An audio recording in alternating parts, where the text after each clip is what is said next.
ভূমিধস বিজয়ে নিরঙ্কুশ সংখ্যাগরিষ্ঠতা নিয়ে সরকার গঠন করতে যাচ্ছে বিএনপি। শেষ খবর পাওয়া পর্যন্ত ত্রয়োদশ জাতীয় সংসদ নির্বাচনে ২০২টি আসনে বিজয়ী বিএনপি জোটের প্রার্থীরা, আর জামাত জোটের প্রার্থীরা জিতেছেন ৬৭টি আসনে। অন্যান্য দল ও স্বতন্ত্র প্রার্থীরা জিতেছেন আরও ৭টি আসনে। বাকিটা জানাচ্ছেন আরাফাত সিদ্দিকী। নানা শঙ্কা কাটিয়ে যে নির্বাচন, সে নির্বাচনেও নাটকীয়তার অভাব ছিল না। শেষ পর্যন্ত আলোচিত দুই জোটের প্রার্থীদের মধ্যেও ছিল টান টান উত্তেজনা। প্রায় দেড় যুগ পর সাধারণের স্বতঃস্ফূর্ত এই ভোট পরিণত হয়েছিল উৎসবে। বিকেল 4:30টায় ভোট গ্রহণ শেষ হবার পর কিছুটা বিরতি দিয়ে শুরু হয় ভোট গণনা। কয়েক ঘন্টার মধ্যেই একে একে বিভিন্ন আসনের ফলাফল নিশ্চিত হতে থাকেন গণমাধ্যম কর্মীরা।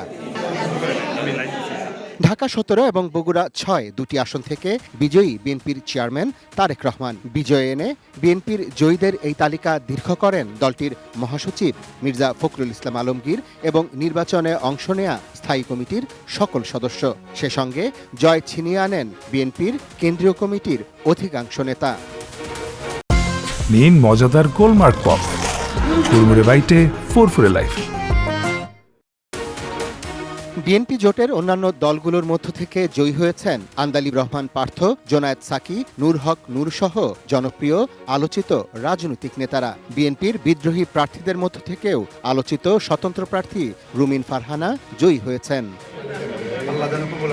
অপরদিকে দাঁড়িপাল্লা প্রতীক নিয়ে সবার আগে জয়ের খবর দেন জামায়াতে ইসলামীর নায়েবে আমির এটিএম আজহারুল ইসলাম। পিরোজপুর 1 আসনে আল্লামা দেলোয়ার হোসেন সাইদি পুত্র মাসুদ সাইদি সহ অনেকেই। এর মধ্যে জাতীয় পার্টির দুর্গ বলে পরিচিত রংপুর 3 জিএম কাদেরের আসনে বিজয়ী হয়েছেন জামায়াতের মোহাম্মদ মাহবুবুর রহমান।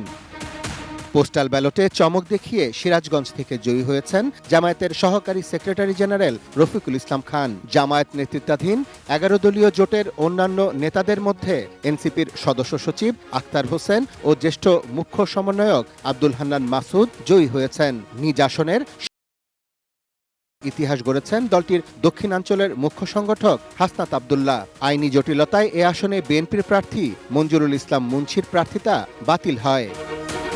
যদিও জাতীয় নাগরিক পার্টি এনসিপির মুখ্য সমন্বয়ক নাসির উদ্দিন পাটোয়ারি, উত্তরাঞ্চলের মুখ্য সংগঠক সার্জিস আলম সহ অধিকাংশ নেতাই ভোটের লড়াইয়ে হেরে গিয়েছেন। নিজ আসনে বিএনপি জোটের ববি হাজ্জাজের কাছে হেরেছেন বাংলাদেশ খেলাফত মজলিসের আমির মাওলানা মোহাম্মদ মামুনুল হক।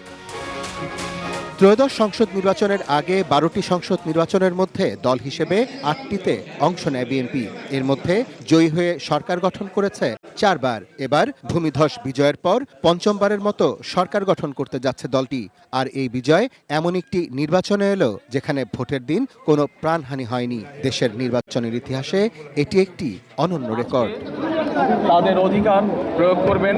Arafat Siddiqui, ATN news, Dhaka.